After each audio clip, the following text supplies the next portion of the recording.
આજે તુલસી શ્યામ જ્યાં ઐતિહાસિક જગ્યા છે, આજે સાધુ સંત અમને જે દર્શન થયા એની કાંઈક અલગ જ વાત છે. તો પોતાની મસ્તીમાં રહેતા સાધુ સંતો જ્યારે અચાનક મળી જાય ત્યારે એક મજા આવે. તુલસી શ્યામ ભગવાનના જ્યાં બેસણા છે, માં રૂક્ષ્મણીનો ઇતિહાસ પડ્યો છે.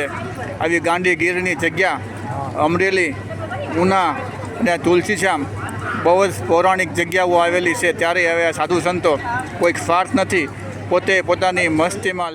આજના બાળકોને, આજને પેઢીને ખબર નથી કે રેડિયો શું હતો.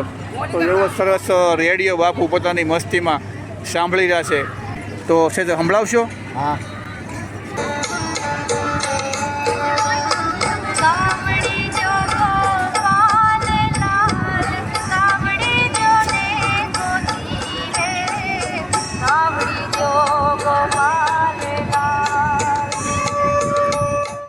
રેડિયો જોવા નથી મળતો. આજે મને ખૂબ આનંદ થયો કે આજે મોબાઈલ યુગમાં, ડિજિટલ યુગની અંદર આવો બાપુ રેડિયો પોતાની મસ્તીમાં, મોબાઈલ શું છે કંઈ ખબર નથી.